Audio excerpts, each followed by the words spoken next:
Yeah, we're gonna get started in a couple of minutes. So, you're gonna get started. So I will, Rob, our friend and board member, he's gonna get us started on as soon as we get the sign from Mike to get started. Rob is gonna take the mic and give us an introduction. Thank you, Mark. Give me a cue. I'm waiting for the nice sign from Michael. We're national over here, you know. We have a bigger crowd than Biden, so you know we should be happy with that. Yes. Good evening, and welcome to the Jawline meeting of the Global Faith Institute. Here we try to be ambassadors for the gospel of Christ, be advocates for the victims of Islam, and to be champions of the United States Constitution. Woo-hoo. I'd like to open with a prayer. Please bow our heads. Dear Father, we thank you for the opportunity to meet in a free country. We ask your blessing for this food and us to your service.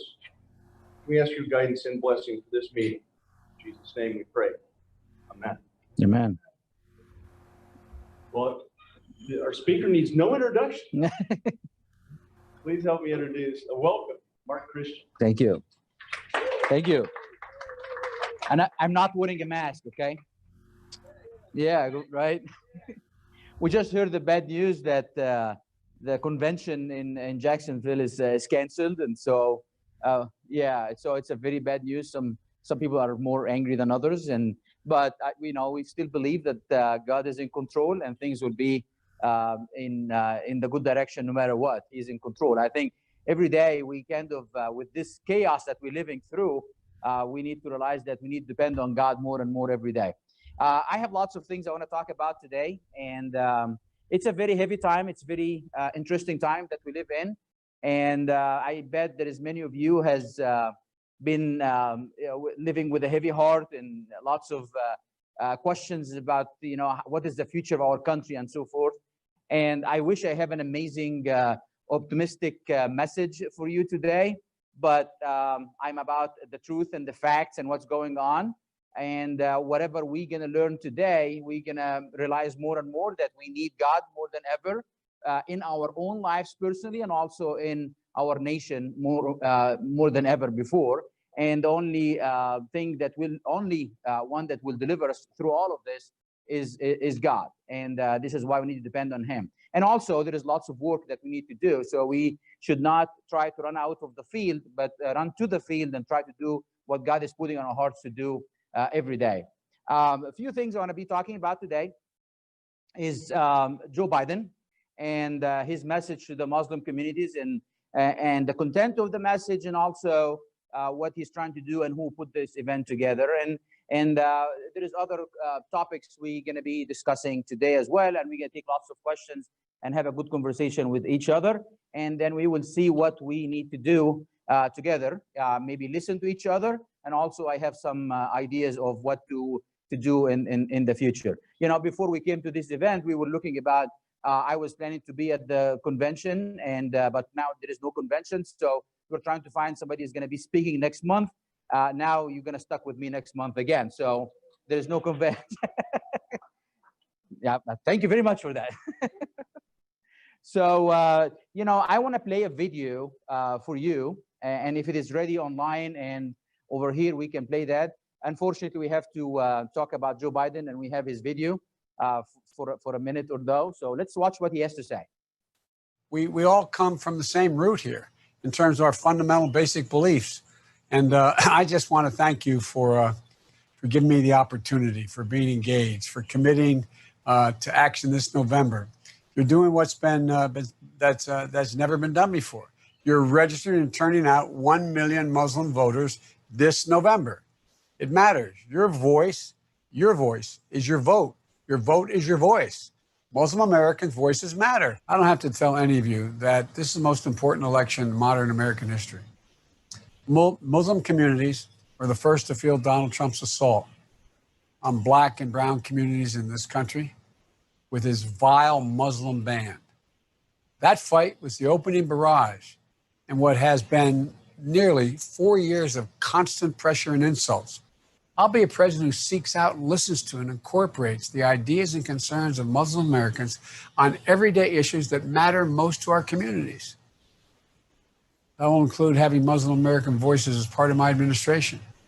If I have the honor of being president, I will end the Muslim ban on day one. Day one. And I'm here today to ask you to join me in a fight to rip this poison from our government root and stem, or as the famous case said, root and branch, starting by making Donald Trump a one-term president this November.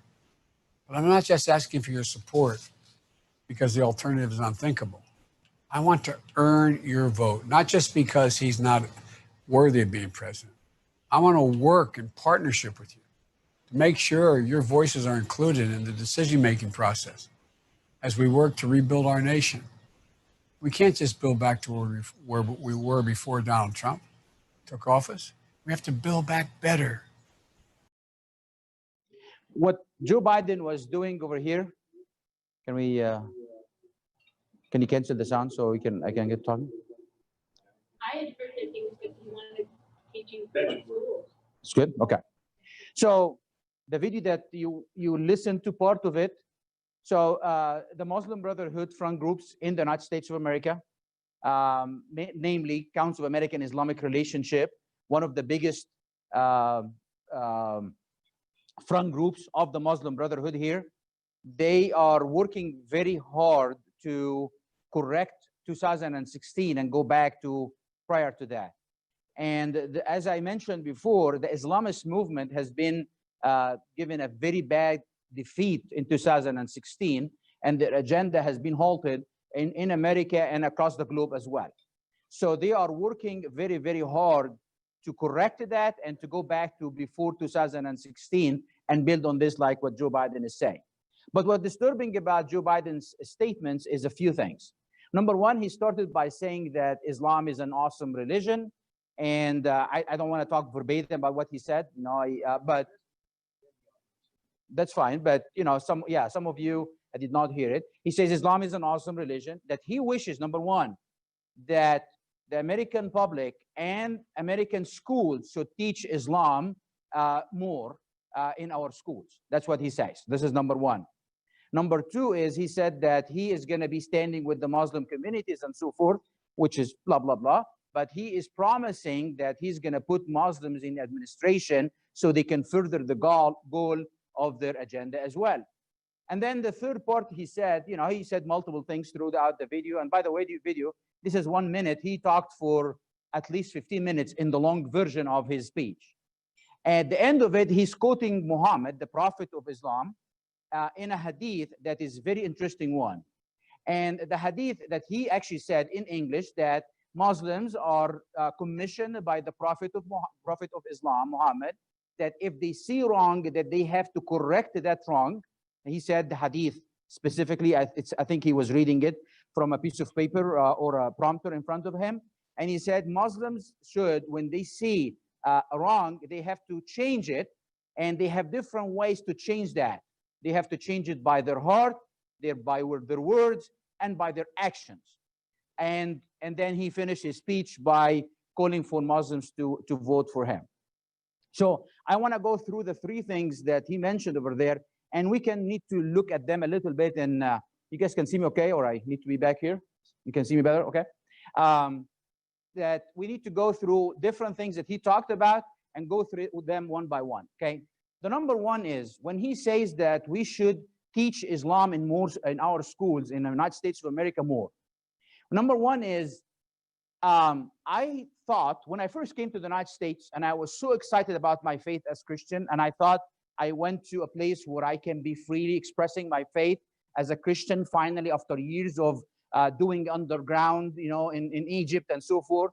And when I sent my son to school, and the first Christmas came, and I was talking to his kindergarten teacher, and I says, we are approaching Christmas, and she took me on the side, as if I did something wrong, and had to explain to me, this crazy guy coming from Egypt, we should not say Christmas at schools. And had to explain, and I said, why? And I'm dumb, I don't know. I didn't know that you cannot do that at schools over here. and she had to explain to me that we are not supposed to do that. Obviously, when it comes to Islam, the whole fight in schools, take the Bible out and Christianity and religion out of the school, is out of the window, because we have to appreciate Islam. And we have to give more credence and more respect and more rights to Islam more than anything else, obviously, according to Joe Biden. I don't agree with that whatsoever, and I'm going to tell you why. You know, the religion of Islam is not over here, I'm an Islamophobe, or I hate Islam, or so forth. I have the right. I actually grew up in Islam. Islam took away everything from me. Islam tried to kill me by the hand of my own father. So I have the right to be angry or upset, but I'm not. I'm not hating anybody. I'm not even hating my father. I love him dearly. I pray for him daily. I cry every time I talk to him because I miss him more than you can even imagine. The man that tried to kill me because of Islam. So I have every right to be angry at Islam, but I am not. Why? Because I have Christ in me, and in Christ in me, you have forgiveness. You understand the people have problems and why they have problems and so forth, and you can forgive others, right? Amen to that. So I'm not over here hating anything. I just want to, you know, see what kind of religion that he is talking about, especially the time that we live in. How many of you, number one, knows when was slavery abolished in the Muslim world? Does anybody know that answer to that question? When was the last time they have legal slaves in the Muslim world? Does anybody know? In the Muslim countries. You know, there is 52 Muslim countries, and slavery existed in those Muslim countries for years. And at some point in time, it was abolished the same way it was abolished in the United States. You know, it was abolished in the United States way back, right? But still we are fighting for it over here and talking about it and so forth. Do you know when Islam abolished slavery? Give me a. If, I thought that they never did. that's a good point. Well, under the pressure of the United States of America, they were forced to abolish slavery legally. It still exists in the Muslim world in different kinds of shapes and forms because Islam allows it. The Prophet of Islam that he actually, Biden was quoting him, actually had slaves. Well, here is the thing. Muslims say that Muhammad was calling for abolishing of slavery. That is true, but it's a lie at the same time. Why? Because Muhammad called for the abolishment of slavery of Muslims. You cannot enslave Muslims.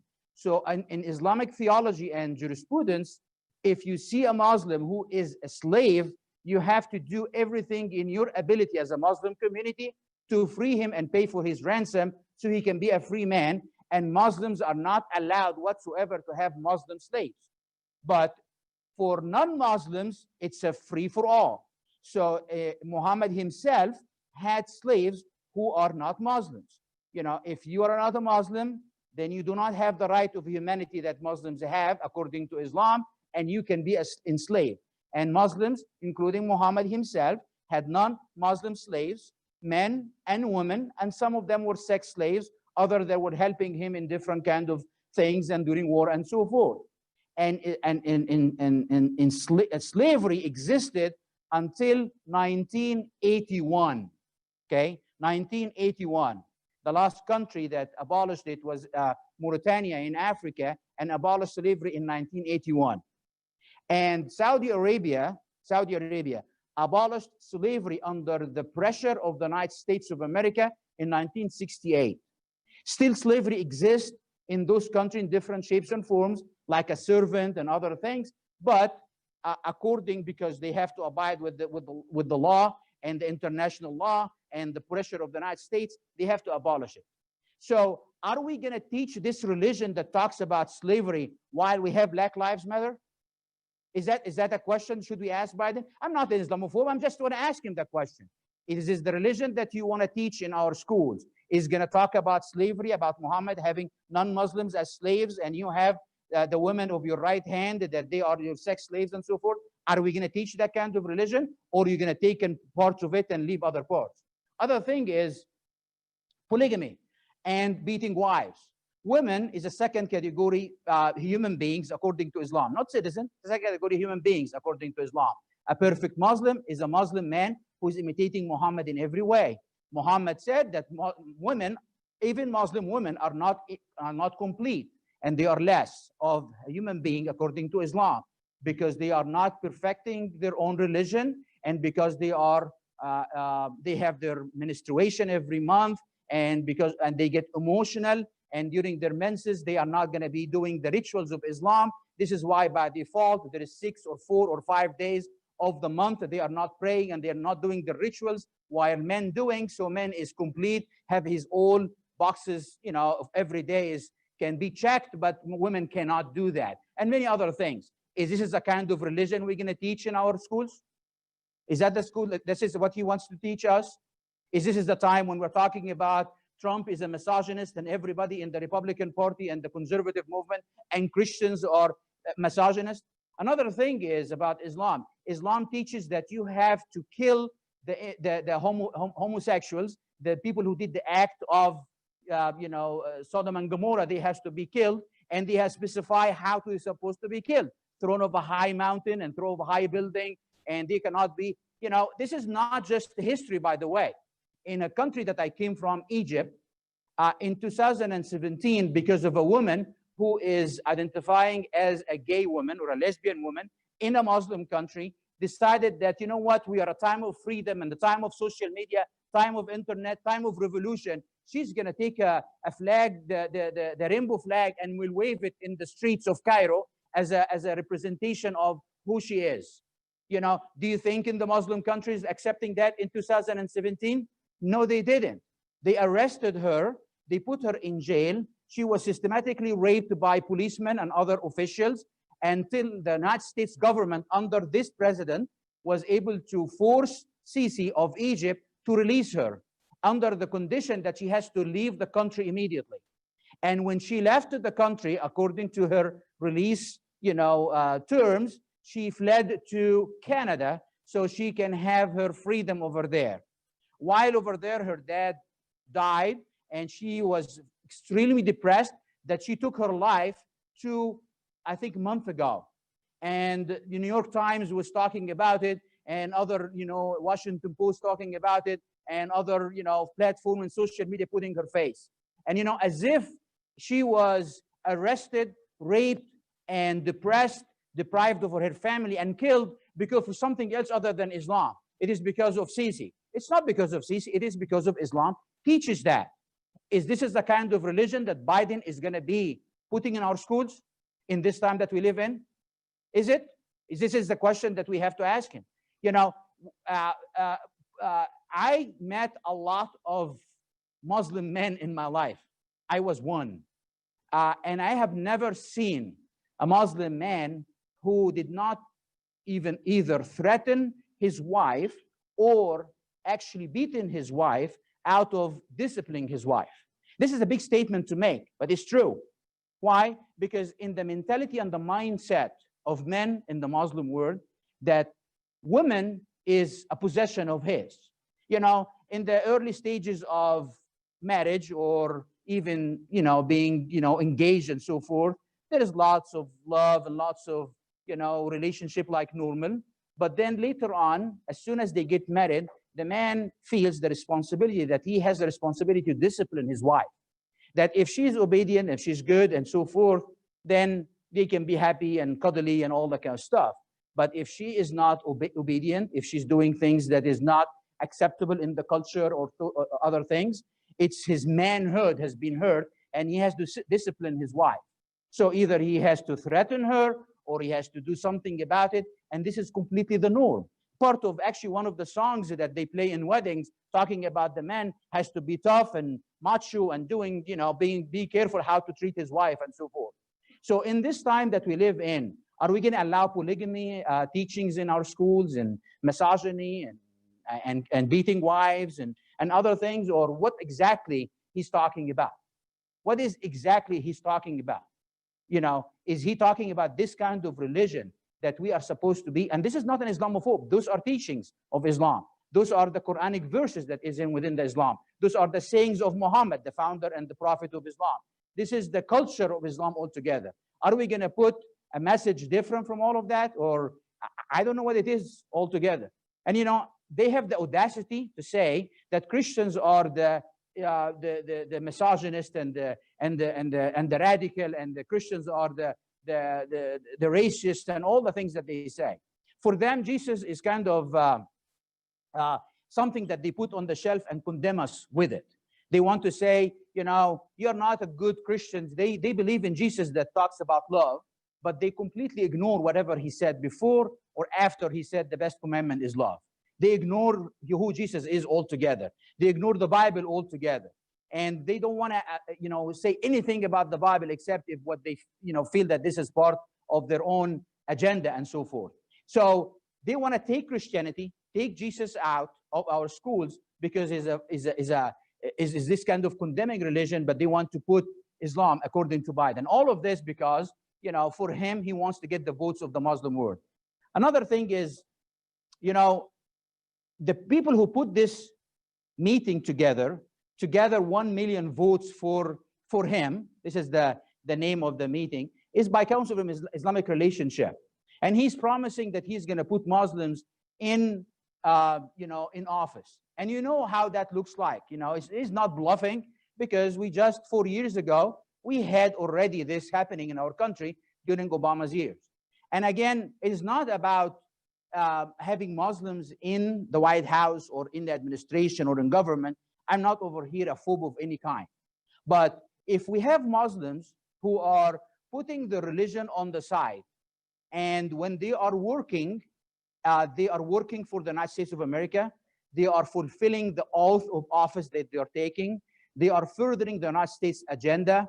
They are furthering the United States policies, and they are really swearing into the oath of the office that they are taking, and they are taking it serious, and they are doing what they're supposed to do, then I have no problem with that. But the problem is most of those people who has been in government during Obama years are people from the Muslim Brotherhood, and they are swearing for furthering the cause of Islam and the political agenda of Islam and the cause of Islam by their heart and minds throughout their life. Why are we allowing people like this to serve in our government? The question is, would Egypt or Saudi Arabia or Emirates or Syria or any other country allow somebody in their government who is going to be advocating for the United States of America? Are they going to put a minister in Saudi Arabia whose main goal is to further the agenda of the United States in their country? Are they going to ever do that? So why we do that? Why we let somebody else work for the United States government and furthering somebody else? This is called sedition. This is not keeping their oath. I'm not asking for any kind of favor. I am just advocating for doing what you're supposed to do. I'm not, if you are a Muslim and you're going to keep your faith to your mosque, then I'm fine with that. We all have, you know, our faith. I will keep my faith, you know, and I will work within my faith when I'm doing what I'm doing. But as a Christian, you know, I am not having any political agenda. Jesus said, give to Caesar what for Caesar and give to God what for God. It's an amazing statement. It's a very strong statement. It is a very philosophical, strong, big statement. But it will never allow me to be seditious for my own country if I'm a Christian working for the government. In Islam, you cannot separate their political agenda from the religion. The religion is a political agenda. From day one, Islamic calendar started by the foundation of the Islamic State. The Islam cannot, actually calling separation between the government and the religion is forbidden in Islam. So if somebody is willing to take office and to denounce the teachings of Muhammad according to political agenda, I am fine with that. Take office and serve the United States of America. But do not serve another country while you're pretending to be taking office of the United States official. Don't you think that's acceptable or not? Is that hateful in any way? That's a straightforward what you need to do. I'm sorry, I'm not going to take questions. I want to finish another statement about the last thing about Biden calling and quoting the Prophet of Islam, Muhammad, and he said the hadith that when you say something, when you see something wrong, you have to correct it. This is a very authentic hadith, which is proven to be the exact words of Muhammad. The thing about it is, this is a hadith that actually was the basis of my dad trying to kill me. Why? because in Islam it teaches that you should not keep your religion for yourself and mind your own business and work for your own salvation and try to be a good person your own. Islam teaches that you are supposed to do what you're supposed to do, is to be a good Muslim, but also it's your obligation as a shepherd, and this is part of the hadith, that you have to take care of the rest of the flock that you are taking care of. Not from a Christian perspective that you pray for your kids or pray for your wife or do things in your community that will helping others if they are not corrected. No, you have to correct it by your own hand, as Biden says. You have to correct it by your words and by your hands. And if you cannot and incapable and incompetent, then you change it by your own heart. So the best Muslim, as the hadith says, that the one is going to be changing by his own hands. So basically, when somebody like my own father, who feels that his son is leaving the faith of Islam or religion of Islam and becoming a Christian, is that wrong or not? For in his eyes, it is a big wrong. And Muhammad told him, if you see something wrong, you have to change it by your own hands. So what is the thing that he's supposed to do? To stop me, to beat me, to do whatever it takes to correct my path. And when he couldn't, he had to kill me. And this is why he acted upon it. So we have a president candidate of the United States of the candidate of the presidency of the United States of America, repeating the words of the Prophet of Islam, Muhammad, that is one of the main things that many of the terrorists that is doing on a daily basis today and repeating on a daily basis today, so they can inflict pain on others and terrorist attacks. You know, when you look at what they do, and even in the Muslim countries, they are following the same hadith as well. I am not sure who told him to say that stuff and why he's doing and how much desperate he is. But the fact of the matter, everything he said in that statement is wrong to the core and should disqualify him for even being a candidate for the United States of America presidency. And I full-heartedly saying that, not with the strongest conviction ever, because what he says is completely against the United States in every way, in every shape, form. Okay? There is any questions online? Or any questions over here? I'm gonna take a couple of questions and I can move on to the second thing. No questions on the internet. Okay. Questions, not comments, please. Go ahead. Then it's okay for them to lie. Why would we want them to be in any position? Well, we have to have, the question is if we allow, if they can allow, the religion allows them to lie, allow Muslims to lie. And this is again, verses in the Quran, not out of my making, not out of anything. They are allowed to do that according to the Quran verses. And you read this in my book when I'm talking about, you know, the lying and so forth and how it happened throughout history. When the book comes out, that we are supposed to have system in place which vets people before becoming, you know, political officials. We should not let somebody like Ilhan Omar or any of the other, and you know, and it's not about Muslims only, it's about others who are openly saying that we should, you know, Ilhan Omar said we should destroy the system of the United States of America. She said that on a video just a couple of weeks ago. Did you watch that? Well, I'm not against her wearing hijab. I'm not against her to be a Muslim. I'm not, you know, if she's giving money to her $1 million to her new husband and cheating on her previous husband, you know, all of that stuff is wrong altogether. But if she says, I want to destroy the system of the United States of America, then she should be disqualified immediately. Can you imagine any Republican or anybody that would say that and they would stay in office? I don't think so. So the fact of the matter, we should have system in place that will vet those who are going to take office, and they'll be able to make sure that the person is saying the truth and he's going to be swearing the oath of office, you know, honestly, and they deliberately want to follow through, not just somebody making things up. And we should not let anybody actually swear on the Quran. Rob and I had this discussion the other day. Should we let people swear on the Quran or not? Well, we should not. We should not, absolutely. Why? Because the Quran teaches the things that I said. Okay? The Quran teaches beating wife and slavery and killing the homosexuals and no separation between a state and the mosque and the religion and many other things, and killing the infidels and fighting the Jews and the Christians, and the Jews were atheists. Do you think this book is worthy of standing on podium and swearing on to take office of the United States of America that was built on this amazing ideals of freedom and justice for all? Do you think so? I'm not a phobic of anything. I'm just an honest and straightforward. I am not gonna let somebody have a book that says all that stuff and put it as a book and swear on it. And plus, what kind of allegiance are you doing? If you are swearing on the Quran, then obviously you are putting the Quran ahead of the United States of America. You know what? If you don't like the Bible, don't swear on the Bible, but swear on something that aligns itself with the ideals of this country and the office that you are about to take.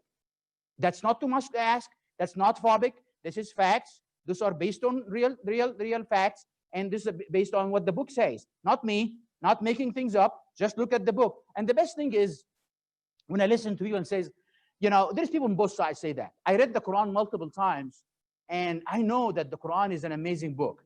And I don't know where they come with that statement and what does that even mean. I'm not sure where they read that. Like what is part of the Quran that they read and it's an amazing book? Like, I'm not sure what it is. Muslims themselves know that the book is a book of condemnation.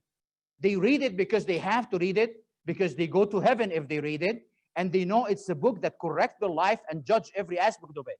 So even Muslims don't look at the book and says, you know, this is the most loving book, I'm going to read this so I can feel good. They don't do that.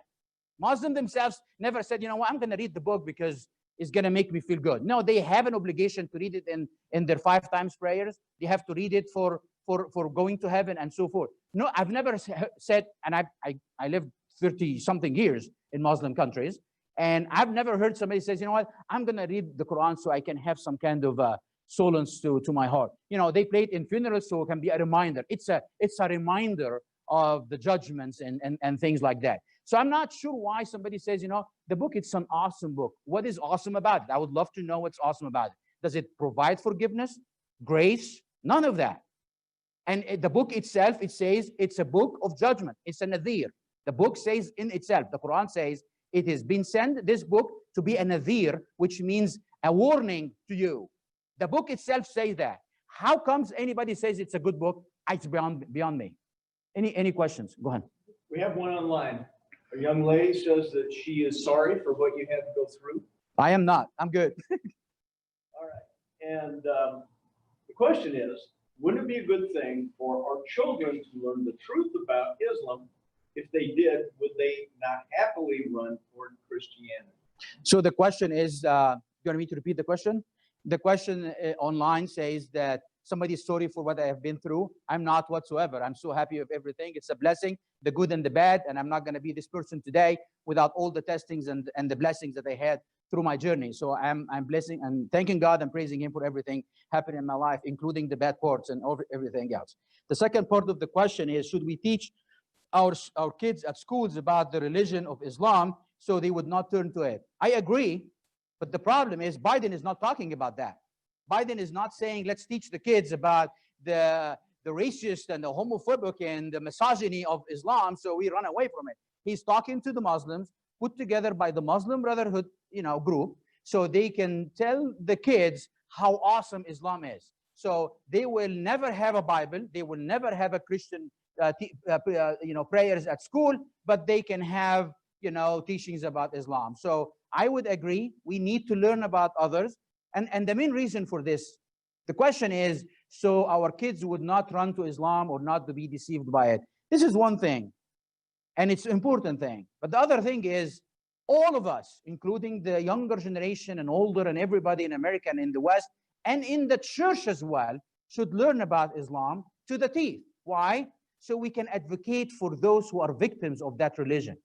And the victims are mainly from the Muslim communities. Those women who are beaten by their husbands, they are Muslims too. We should feel sympathy for them and help them out. Most Muslim women think that it is okay, it is fine because she is wrong and Islam teaches this. We should tell her that God loves you and do not give anybody the right to beat you no matter what, and this is wrong. So we should learn so we can be real advocates for the victims of Islam, including Muslims themselves. And also for the church to learn about Islam so they can tell Muslims how and who Jesus is and how they can find their salvation, not by hard work that provide them no way out, but actually by accepting the loving God who is Jesus Christ. So I agree that we should learn about it, but we should learn the truth about it. I'm not going to depend on Biden to do that. Okay? Any more questions? Go ahead. Brian's talking about taking things into your own hands, making things better, making things right. Also, it's right according to Islam. According to Islam. So it's not what everybody else thinks how things should be done. I love your questions. The question is what Biden says when you see something wrong, you should correct it. Well, the real verbiage of Arabic, it says when ra'a minkum munkar, and I'm saying in Arabic, sorry for that. Munkar means something as a sin against Allah.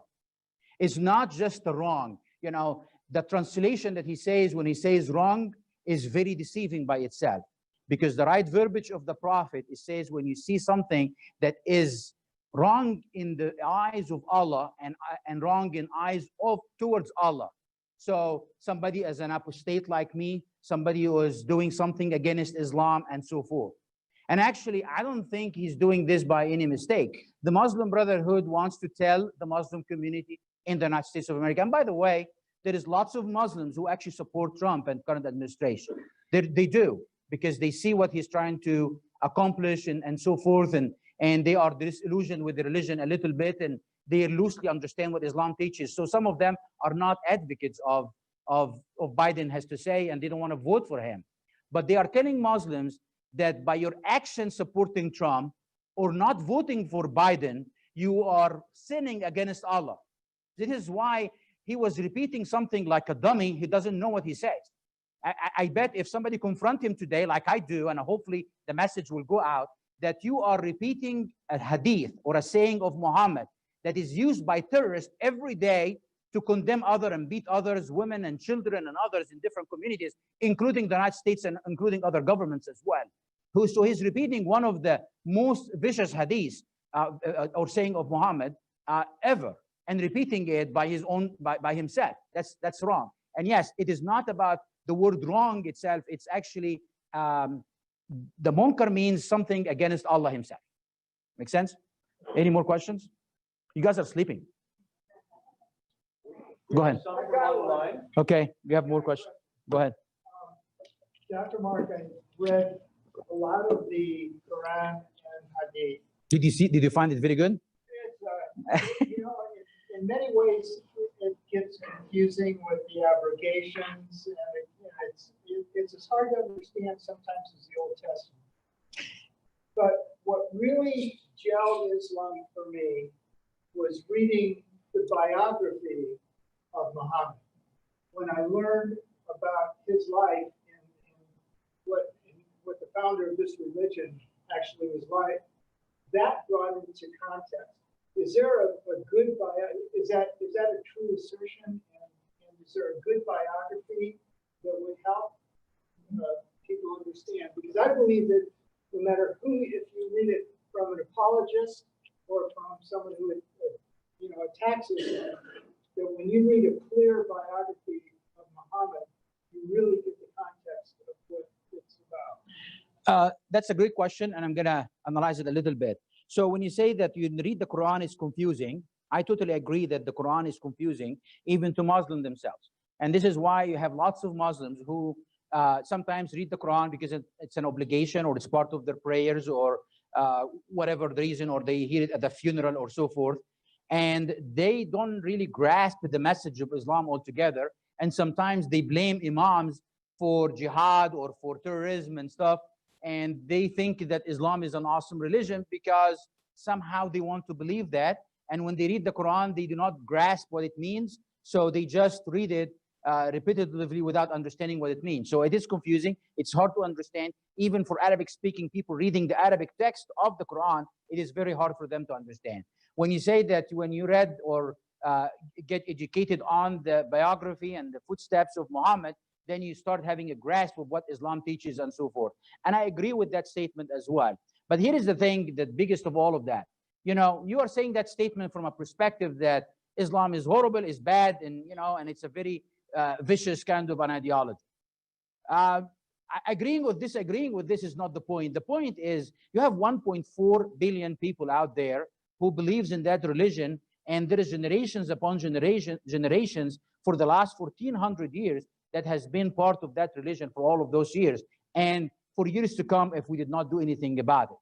So when we learn about that stuff, I think we should learn about it so we can be able to sympathize with some of the Muslims out there, not the leaders, because the leaders know what they're talking about, but the majority of Muslims out there, and be able to reach out to them with a bigger message of love and bigger message of understanding. We have to know what they believe. And this is why I think we should learn about Islam as well, whether the footsteps of Muhammad and so forth. Many of them think that Muhammad is an awesome man, that he did everything right, he did nothing wrong whatsoever. He was the perfect man in every way, because, you know, this is how Muslims grow up to believe and so forth. And when they look at any kind of anything problematic he did, they look at it from a different lens and make it a big thing and a good thing, because they are not allowed to think any differently. So you are right, but we should look at it from more a sympathetic way to the Muslims as well. Make sense? Any more questions? Go ahead. We have some online. Okay. This goes back to office holding. Mm-hmm. Why aren't those who have sworn in on the Quran been removed from office? Well, good luck. The question is why we are not removing those who swear into office and they are actually lied in their oath and called for the destruction of the United States of America system, like Ilhan Omar did. Why we are not removing her from office? Well, we have a president who said that she needs to go back to her country, and havoc was been broken loose and stuff. So I think we have to come to consensus of who are we as a country and how to enforce our laws equally on everybody, and how we should not, I think Martin Luther King was actually right when he said that we should judge people not according to the color of their skin, but the content of their character. I think we should not say this person is a Muslim, so we should let them have a more privilege than others. We do not have a system in place whatsoever to be able to do that. Or actually, I would correct myself. We do have a system. We have a constitution and a set of laws that people who are committing seditious and acts like that supposed to be removed and impeached from office. But we do not have the backbone in America anymore to stand firm and to enforce those laws. And this is a huge, big defect in America today. I'd like to ask a question personally. Go ahead. Do elections count? Or elections count a lot. So the question is, do elections count? I look at the upcoming election in the coming November, and many people for generations have said, the coming election is the most election in your lifetime and so forth. And we have repeated that multiple times. I do look at this coming election in November, not a regular election whatsoever. It's not the most important one that happens in your life. This is actually not a regular election. This is fighting for the soul of the country, and is going to decide what kind of country we are going to have, or a chance to have. If we go to the direction of, let us teach Islam in schools and have Muslims in office, and let us enforce the teachings of Muhammad by correcting the wrong, then we are not going to have the United States of America that was founded by our founding fathers that they hate nowadays. And they are openly saying that. We're going to have a different country. And that country has no place to survive the way it survived for the last 240 something years. We are going to have a completely different country. And if we succeeded in this coming election to keep the ideals of America, it is not a slam dunk, it's not 100% agreed that we're going to keep America. At least we're going to have a chance to keep the fight on and to try our best to keep the country. So this is like a civil war kind of, situation. And it is huge and it's big. And this is why everybody is doing whatever it takes to win this upcoming election. I don't think Trump and his administration is doing enough, actually, in my opinion. And I will share with you something that I had to talk about, with the campaign a couple of days ago. So moving from this point, I want to talk about something else as well. Is I talked to you about Israel, and I will take more questions later on, but right now we need to move on a little bit. So I talked about Israel a lot, talked about the deal of the century. Some of you remember what I talked about. Some of you were not here when I talked about it. But one of the remarkable things of Trump administration, something called the deal of the century. And he was trying to bring some kind of a peace plan in the Middle East to, by the help of some Muslim countries, to bring some kind of sense in the Middle East, different from any previous administration. And whether you like Israel or not, support Israel or not, I do, but people have different opinions about it. But wherever you stand on Israel, the fact of the matter, this part of his agenda, of Trump agenda, is very significant and is very telling about the forces against him and what is it trying to do and accomplish. And 2 months ago, I talked about Netanyahu finally was able to grasp the prime minister office again, even though he's under investigation, and that he announced July 1st to be the day that he's going to follow through and take over parts of the West Bank and exercise the sovereignty of Israel and the land that it belongs to it, and the promise that God gave it to Israel, and to make it part of Israel indefinitely without sitting on a negotiation table that is non-effective whatsoever before, and just move forward with that. And I was so happy by his stern, strong decision deciding July 1st that is going to be the date. I don't know, some of you remember that, or you are here or online and so forth. Well, unfortunately, after being that strong and that firm, July 1st came and ended and nothing happened. The annexation did not take place, unfortunately. And there was no statement from Netanyahu and says, we are postponing or doing anything. It's just the day came and passed by. Here is why, and what happened and why. I came across, I read a lot about that stuff, and this is one of the articles that's very telling about the forces against the current administration, okay? So the date that was set was July 1st. June 25th, 191 congressmen and women from the United States of America put together a letter condemning Netanyahu from moving forward with annexation of parts of the West Bank, telling him that if he do it, and you can read the letter, I think we should post the letter on our website, that if he do it, that he is going to be, they will push forward to stop sending him the aid and the support, and he's going to lose the support of the United States of America. As if we do not have a president, you know? It seems like the president is in no existence whatsoever. But anyway, they put this letter together. Also, leaders from Germany, leaders from France condemn Netanyahu and says, do not move forward with the annexation because it will threaten the peace movement and in the Middle East and so forth. And then definitely the United Nations as well did the same thing. And then unfortunately, some Republican senators, including Romney and others, send another letter as well to Netanyahu threatening him, together with Bernie Sanders and Cortez and all of those people within the government that we talked about, okay? I think Ilhan Omar did not sign anything because she feels that Netanyahu is not even worthy to send him a letter, in her opinion, right? So you have all of those forces within the United States of America from the Democratic Party. But it does not stop there. Here is another thing. 41 of Israeli political officials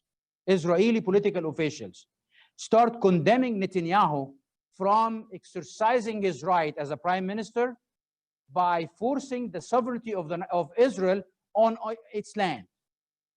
Let it sink in a little bit. You have elected officials and leaders within Netanyahu's circle themselves that actually were standing against him and threatening him that he should not move forward by taking over the land that belonged to Israel.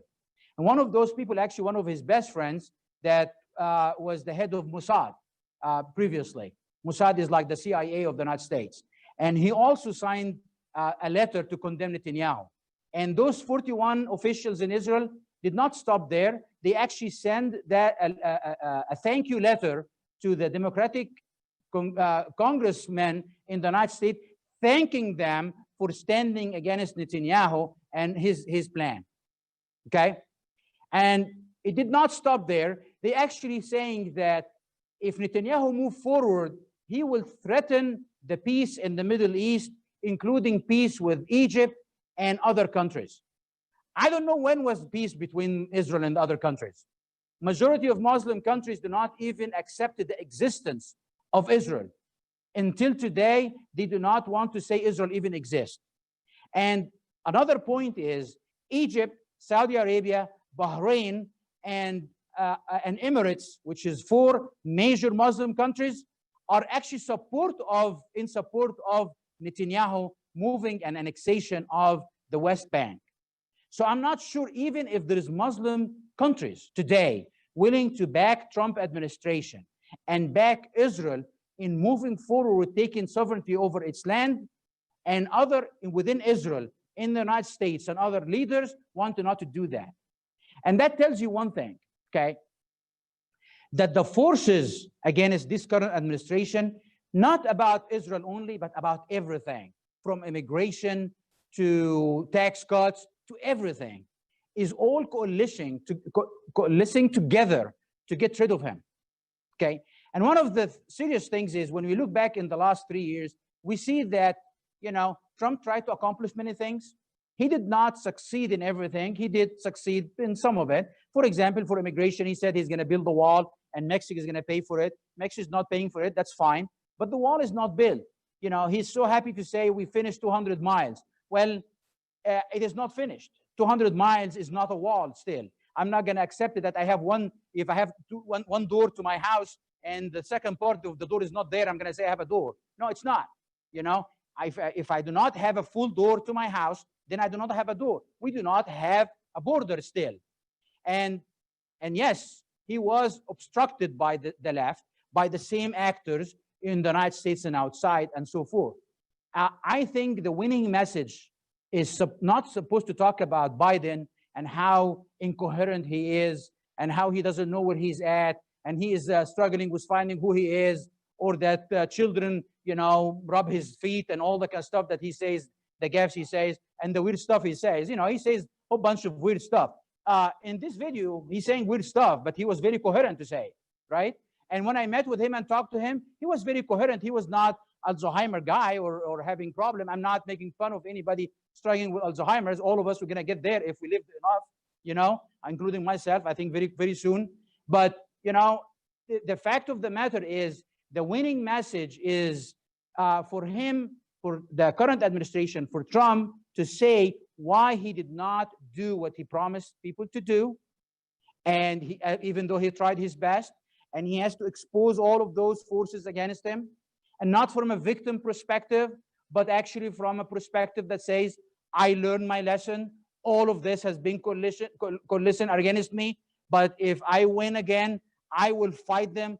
I will stand for you. I will do what I've promised you to do. And also in the next 4 years, he needs to, you know, say exactly what he's going to do for the next 4 years. The message of Biden is bad is not enough. By the way, I said all that. I was actually on a phone call coordinated by the Mike Pence VP the other day, and I stayed quiet most of the conversation. And then I asked for contribution. And I said what I said. I don't know if they're going to have me again or not on the phone call, but I have to say, you know, I have to say that this is the winning message. If you think you're doing the right thing by continue attacking Biden, well, most of us know that Biden is not coherent enough. Most of us know exactly how old he is and his agenda and his long life and his political life and all that kind of stuff. What is going to get people off their seats and go stand in line and vote, especially younger people, is a winning message, a positive message about what is supposed to be happening and what's taking place in the future. And that is my opinion. So I'm not going to continue blaming the left for what they're doing. They are doing atrocities and horrible things, but we should actually stand on our feet and also talk about the positive message. And this is something that we need to do as well. I'm going to take a couple of questions before I move to the second thing. And I'm going to put this article, I think Vicky is going to put it on our website so you can read the names, read the letter, understand the forces that, you know, working together to fight this current administration. You guys are sleeping or are you okay? You're okay? Am I boring? I think I'm boring, I guess. Okay. When he asked the question, when he read the biography of Muhammad, Yes. he said, you talked about the Muslims who read the Quran. Are Muslims allowed to read the true about Muhammad and the truth about him? Yes. Are they allowed? Muslims actually read most of the things that he read about Islam is coming from Muslim sources. You know, How can they still hold true? do you have kids? No, I don't. Okay, you know, sometimes, you know, for some people who have kids and their kids are messed up and doing a whole bunch of stuff, and we start looking at them as adorable, this is how they look at Muhammad. No matter what he does, no matter what he did, oh, it's amazing. You know, it's always how to look at things and how to be deceived.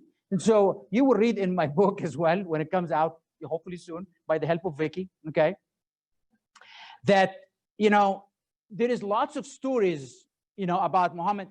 For example, you know, it makes no sense whatsoever, a story about Muhammad, and it's not about bad or good right now, it's just a story about Muhammad. That when he was 7 years old, this is a verse in the chapter in the Quran, and a story that has been told, that when he was 7 years old, an angel, Gabriel, came in, and he cut him open, you know, all his abdomen, and get all his organs out, especially the heart and the lungs, put them in the bucket and wash them, and then put them back in and sew his chest back in. And throughout his life, you can see the sign of those stitches, okay? Because he was cleansing him from the sin, so he will be without a sin, and that's how he can be a perfect man, okay? That's just a story, right? Okay, there is freaking doctors who believe that story, including my own father and my dad and myself throughout my life. So you would think, why do you have to put the heart in a bucket next to him? You know, why do you have to do that? And why do you have the surgery? See, the story was put 1400 years ago. There was no surgery. People were illiterate. Scientific methods were not in existence. So people believed some stuff like that, right? Can any Muslim today challenge that story and says, you know, I'm a heart, you know, lung surgeon, and I'm a Muslim, but I don't think I will agree with this chapter in the Quran. I think, you know, from my practice, if I actually cut a person open and put their heart and lungs in a bucket and sew it back on, I think I'm going to lose my license, you know, and probably my life as well. Do you think they can do that? They can't. Why? Because they have to look at the stories as, wow, that's amazing. Muhammad, yeah, this has happened. You know, they have to defy logic and knowledge and their methods and all that kind of stuff to believe those stories. Set aside, you know, other stories as well. I'm just bringing a simple story that is not going to hurt. You know, we can say, you know, I want to be a Muslim still, but I'm not going to agree with that story. Don't you think it's wrong? It's okay. You know, Muslim says, you know, I have some reservation about that, but this is a big deal, because if you have reservation, then you are challenging Muhammad. You are challenging his purity, and you are challenging the Quran and says, maybe the Quran is not right. And then you are losing your faith. You are supposed to be killed at this point in time. So they defy logic to accept the stories no matter where they are. Make sense? To stay faithful and believing, and to be away from being condemned by the religion. If they challenge it like you did, wouldn't they be killed? Absolutely. If you challenge the Quran, then you are an apostate of Islam, and you are not a Muslim anymore, and you're supposed to be put to death. I'm running out of time. I hate that. Go ahead. I think that's kind of the thing, though, if you read the Bible and Jesus resurrected after he's been killed. Yeah.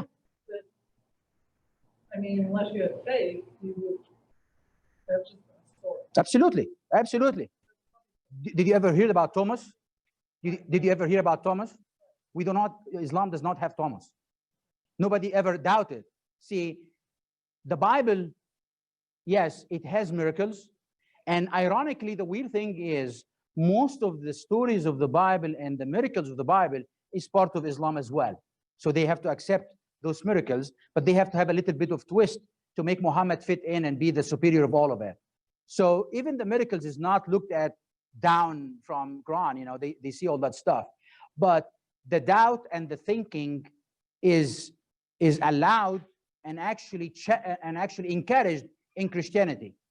So if you want to challenge, and my son comes up with questions all the time. You know, he's in college age, and he asked me questions and challenged me, and I tried to talk to him about that. I'm not going to get up and just stab him to death because he's challenging my faith or his faith, right? This is the big difference between the Bible. We are allowed to challenge. We are allowed to let, and here is the biggest thing that actually I told him the other day. You know, the miracle of departing the sea, or the miracles of the cross and so forth, because he's right now studying science, and most of people in science sometimes think that because they study science, they're going to be able to, you know, say the miracles never happened. And I said, if the miracle of departing the Red Sea can be proven by any scientific founding of any generation, then God is not a God of miracles. He's just ahead of time. And that is not allowed. The miracle has to stay no matter how much we find about science and how much we find. The miracle will exist. And it is, you know, and here is another thing.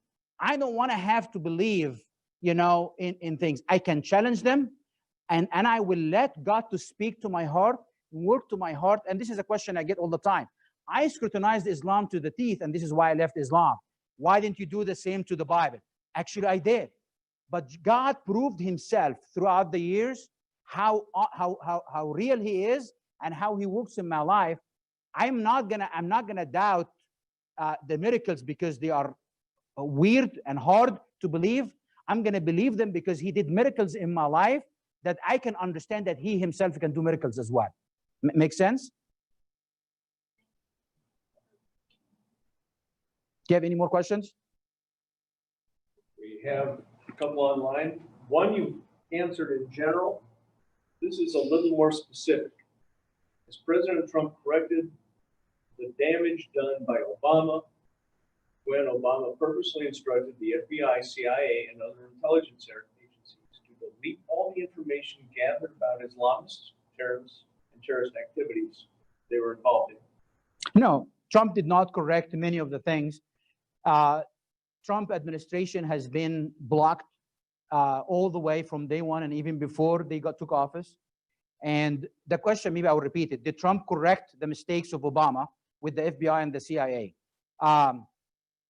Well, I think that question is out of line because he was not able even to correct Obama and Biden and the FBI and the CIA spying on him. Till today, all of those people who committed crimes against, not crimes against Trump, against the United States of America by doing things that is not allowed and taking the office for their own good, they're supposed to be prosecuted by the United States of America. Until today, they are tweeting, they are selling books, they are provided platforms on news media and outlets and so forth. So he did, you know, that stuff. Not because he's incompetent, but because he has been roadblocked every way from day one till today. And this is something that I wish he would talk about.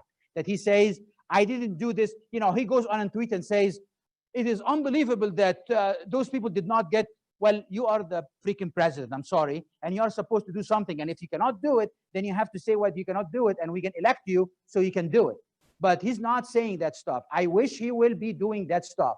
He would be saying, I'm going to correct things. So till today, he was not able to correct the crimes against him and against the United States. So he corrected some of the stuff within the FBI and CIA according to Muslim stuff, but not everything, and he needs to do way more than he did. You have a question very quick because you have like 5 minutes on a. On that line, Mark, don't you think that he's waiting for John Condemn and our Secretary of State to do that?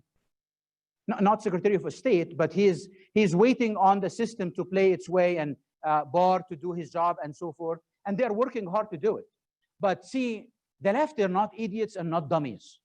For example, what is the article about Israel? You know, sometimes the timing is more important than anything else. This plan was supposed to be announced 2 years ago. He should have done it then. Keep on waiting for the right circumstances is not going to help. We keep on waiting on Barr for the right circumstances is not going to happen. And the people who are scheming and working together, and the worst of all is the Republicans who are waiting to stab in the back. And you have to remember this, and before I close.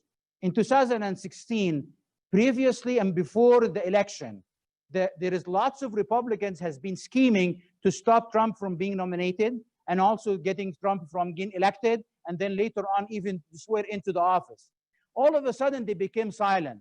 Do not make the mistake and think that they are silent. Now they are coalition together to work hard to get him out of office. And the worst of enemies is the Republicans that are trying to step in the back more than the left and more than the Democrats. This is the problem that we are facing. And again, over here, because I'm 501c3, I'm not advocating one person over another. I am just stating the facts, and you have to make your own choice. You have to make a choice of what kind of country you want to live in, what kind of ideology and what kind of schools you want to live in, and so forth. This is important that we have to make those decisions. And we should not sit this down or actually shy away from telling others that they need to vote. And one of the things that I want to finish with, as we are approaching, and I said that last month, and I'm going to repeat it again, you know, we need to do something. Number one, we need to pray. And number two, and number three, and number four, we need to pray. Prayers do miracles. I have seen it in my life. I bet you have seen it as well. And if you didn't, should try it. It does miracles, okay? We need to pray for their country because the schemes and the deception and the lies is unbelievable, okay? And there is no effort whatsoever by a man we're able to stop all the evil that is going on right now. From racial agenda to the Black Lives Matter, to a virus that they are touting every day, to everything that's going on. Those schemes are horrible, they are strong, they are powerful, they are well-funded. There is no way to stop all of that stuff. The only way that we can stop that by prayer is number one, and then also praying for how God will lead us and ask us to do and what we can do for him to save this country. I don't have like a secret recipe tell you what to do. I did my part, actually. I'm on a meeting, I should be quiet and agreeing with everything, so I get invited again. I didn't. I voiced my opinion to themselves and said, you are doing it wrong. It did not work with Hillary before. You know, they call Trump all kinds of names and he ended up winning. We can call Biden all kinds of names and he's gonna end up winning. So we should not fall into the same scheme. Maybe they will never invite me on the phone call again. I don't care. I did my part. I'm asking you to do your part as well. Pray about what you are supposed to do. You have to, okay? And do not be discouraged by all of that stuff. There is more horrible things happen in history, talking about the cross. You know, do you think there is worse than putting Jesus on the cross? It was a very bad thing, don't you think? But he kind of became victorious out of that. So God can change things in our favor. And sometimes God has to, you know, let us hit bottom and see things are at bad. And you know what? In 2016 and 15 and 14 and 11, things were really bad. Remember Benghazi and what's going on? Remember everything was going on, you know, 6 years ago or 8 years ago? Things were really bad. And right now we have something to fight for. Let's do it, right? Let's fight for the future of this country. Amen? Okay, I will end with this, right? We're out of time, right? We're okay if you have more. No, I have more, but I don't want to, you know, go over time. So I want to end with this, and thanks for people online, and hopefully we'll see you again next month. And I would be open to some questions on the side over here if you want me. There was another thing I want to talk about, you know, about Turkey and Libya and stuff, but maybe for another time. Our producers have told us that if you want to continue, you can. Well, I have to ask you guys, can you okay for 5-6 minutes? Okay. Are you okay, Vicky? No, you're not. Okay. So I'll go till 7:15. Would that be okay? One topic I want to talk about actually that kind of touch on many things that we talked about. You know, you can witness, you can see that there is not lots of terrorist attacks taking place nowadays, right? There is no action that is usually takes place, you know, like we have seen before. And many people actually, you know, believe in the delusion that terrorist attacks are a goal of their own. Like terrorists are bloodthirsty, want to do things so they can kill people and bring havoc and all that kind of stuff. And I want you to understand that terrorism is a tool not to kill and to destroy, but actually to further a political agenda. And today, we don't have that kind of, you know, goal that can be accomplished by terrorism. Is that means that terrorists are not doing anything? And I'm going to give you an example if you don't believe me. You know, I'm going to give you an example of 9/11, for example. You know, when 9/11 took place, Okay, many people thought that or believed that this is just a horrific action, which was, and there is towers going down, 3,000 people died, and so forth. The manifesto of the people, Muhammad Atta and the hijackers, said that they are doing this to further the cause of Islam and to make America know about Islam and convert Americans to Islam. I don't know if you remember that or not. But if you don't, can you imagine if I told you that this is the goal of 9/11? If I tell you that on the next day of September 11, 2001, you will think I'm crazy. I'm telling you, what happened yesterday is actually not just to kill 3,000 people, but actually to bring Islam to America and to further the goal of Islam. What would you think of me if I told you that? Makes no sense whatsoever. Killing people, make people Muslims, there's no way. Here is the fact of the matter.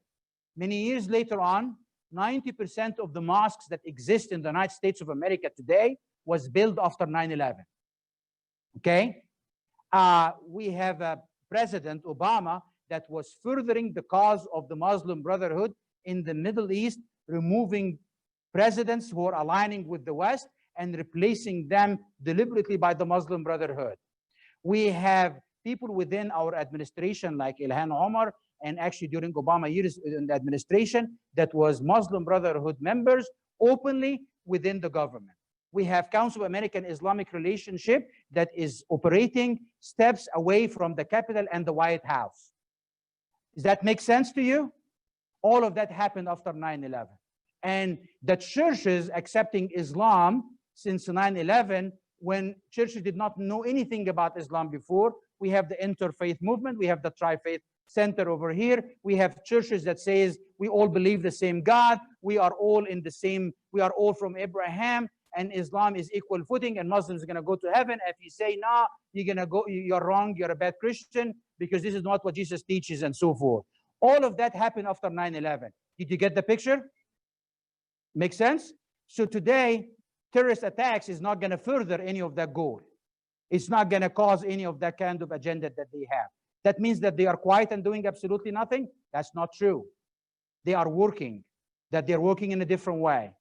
Two fronts I want to explain to you. The first one is in the American political system. Today, they are doing whatever they do, whether with the Black Lives Matter or with Bernie Sanders campaign or with other campaigns, including Biden and others, that they are working hard.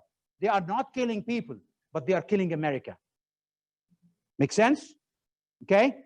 The other front is Trump was very successful to eliminate ISIS out of Syria and out of Iraq, and was able to make things subside in Syria, and Syria is no longer in the civil war that it was, and the mercenaries and the terrorists that were paid by some of it from Obama's administration and others no longer have a job.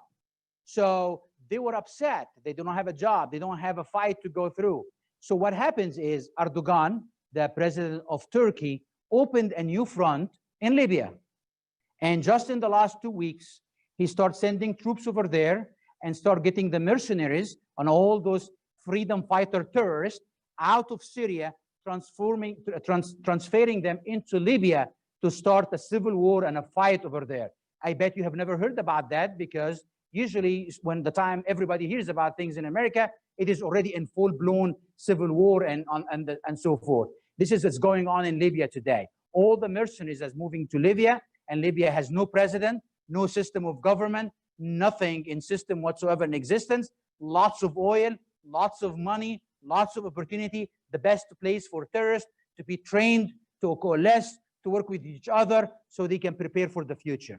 The president of Egypt, Sisi, who I do not like, I get to know him personally back in the day, is trying to fight this fight and stop Erdogan from doing this on his own. Not because he doesn't hate Islam, because he hates Islam, but because he doesn't want terrorists on his border, because they will affect his country as well. So this is a fight that is taking place as well for the terrorists. We need to be aware about all of those things and need to understand the dynamics that's taking place, because this is gonna, affect our life. You're gonna start hearing about it in the media, and maybe I will talk about it next time more. Okay? I think with this I will be ending, because we are 7:15, and hopefully we'll see everybody next month. Thanks for coming today and fighting the virus in the good weather and everything else, and coming to listen to a boring message from me. Thank you very much, and hopefully to see you next month. Thank you.